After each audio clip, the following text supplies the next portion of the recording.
Page 34, Shepherd Pipes. It's 3 lines long, treble and bass clef, no sharps or flats in the key signature. We are in a sort of a mode here where it's not C major or A minor.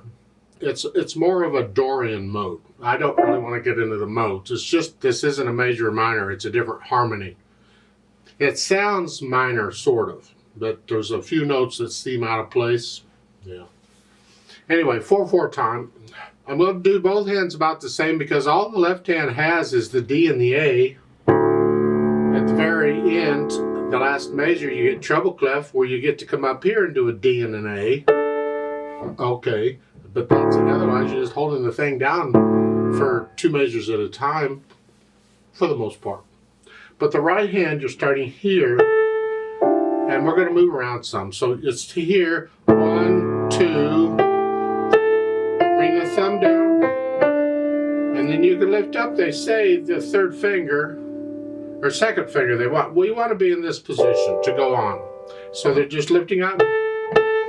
I would prefer to get there another way. So I'm here, I'm finishing here. So I'm going to play the first A in the 3rd measure with little finger because I'm here, and then 2.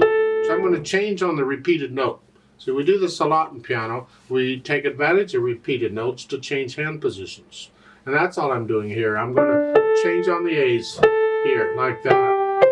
So the 2nd measure again is here, and then reach up here. Now measure 5, you're here, and they want you to hear and cross over, and that's okay. You got to do that sometimes, but we don't have to do it here if we don't want to. We instead measure 6, just crunch up and put a little finger on the C. Now I'm here. Now I do a 1/4. Now I'm back to what they're doing. So again, measure 5 is here, 5. There, and then a 1/4. See, I can crawl around here and get to where I need to go. I don't have to be jumping around or crossing over too much. Now, the last line. You see at the end of the 2nd line on the upper staff, they give a bass clef. They're changing clef signs here for you on the upper staff. So the last line of measure 9, you're in bass clef. So you're finishing here. You got to come down here. Just lift up and move. There's no easy way to do it. I mean, there's other ways we can handle. I'll show you a more advanced technique if you'd like to try it. You don't have to, but you can if you want to. Getting from measure 8 to 9 in the right hand because you're here, and they want you to go to here. What you can do if you'd like in measure 8, those 3 Ds, remember repeated notes, our good old friends. You don't have to play all those 2nd finger. I could go here. What I want is for the half note, I want 5th finger on it. So how I get there, don't care. I could do 2, 2, 5, or I could do a 2, 3, 5, or a 2, 4, 5. Practice. Have fun with this. It's cool. But I want 5th finger there. That way when I come down here, I can play the F on measure 9 with thumb. And then scratch up and use 4th finger. So, let's go back to measure 7. You're here, here, little thing, and then with thumb, 4. And I'm going to put thumb on that last one, where the half note is in measure 10, thumb. Just because it lets my hand get a little closer to where I need to go, because I get treble clef back, I got to go all the way up here. You got to lift up on that. But with thumb, I'm a little closer to where I want to be. If I use some other finger, I'm further away. So the thumb, I can get closer. I like to get closer if I can. Let's go back to measure 7. We're here.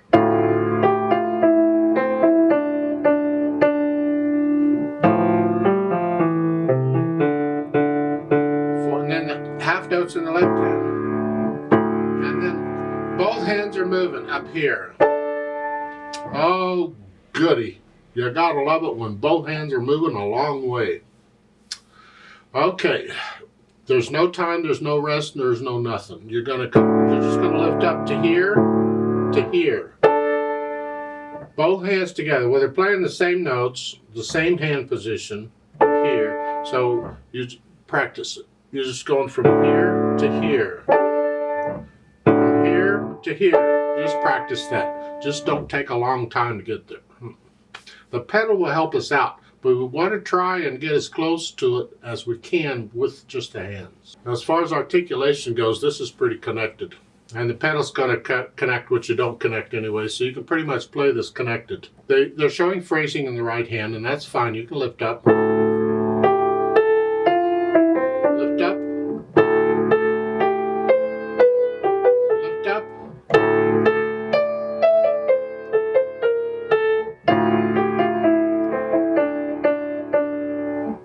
Just in the right hand. The left hand connected as best you can. And then dynamics, that goes to the right hand, soft. Whatever you think piano or soft is,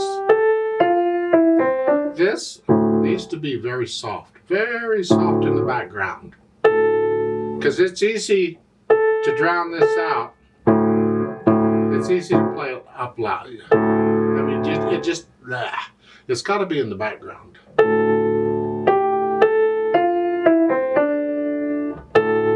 You swell up. Here, and then, so it just get a little louder. You go up about a moderately soft. And then measure 5, do it again. Start soft, go right there. On measure 6, that's your target.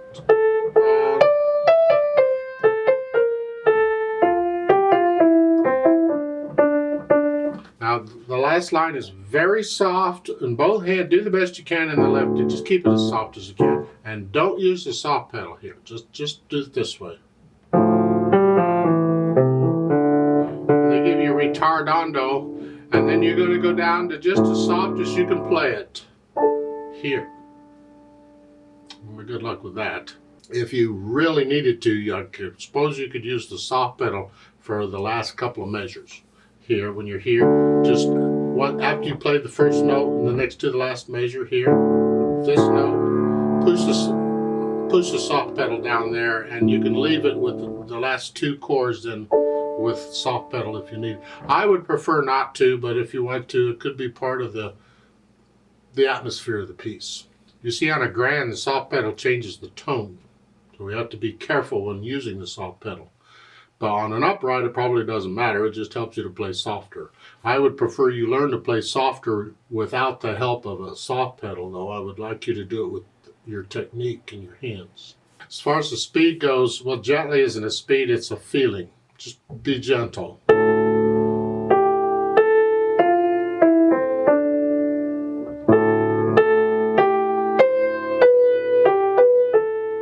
Just be gentle. Now they've added pedal.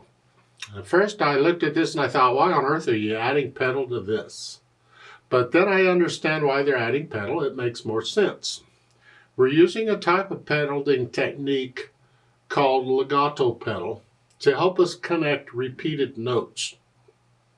I know we do this quite a bit. So in the second measure, at the end of the measure, you have a half note here and these are down. So these notes are down. After they're down, I'm going to push the pedal down. And I'm going to change the pedal after I play the notes in the next measure.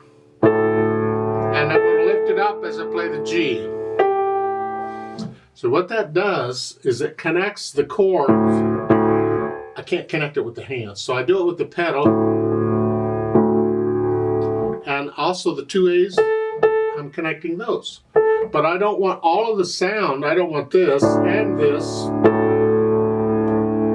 So I have to change the pedal at the bar line. So it's here. And then I change it here and then lift up. And I'm just connecting the repeated notes. So at the end of the line, you're here. Again, I want to connect the repeated notes.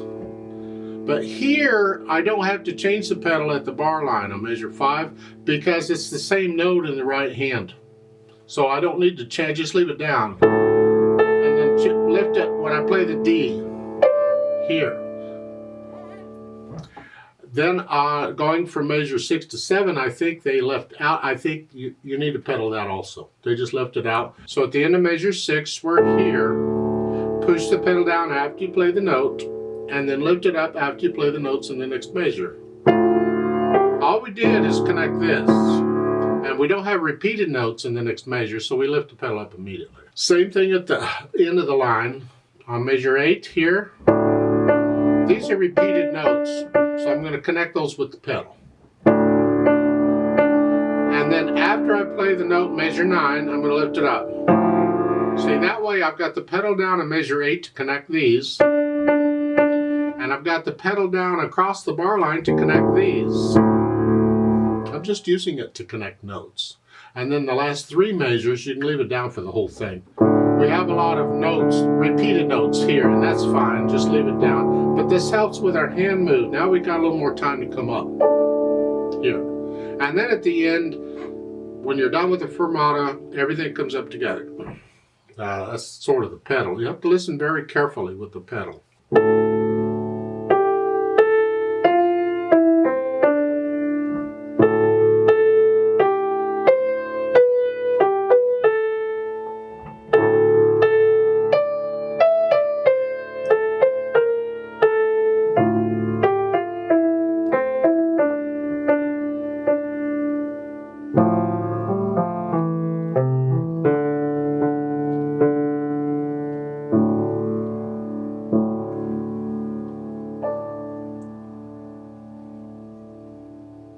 And then at the end, because of the fermata, you just listen to it die away and lift everything up together. Now be careful there at the end, the last measure, when you're playing all this, you have all this sound going. If you suddenly just lift it and you end it, just that's like an accent almost. It's like, what happened? Where did the sound go? The sound needs to die away.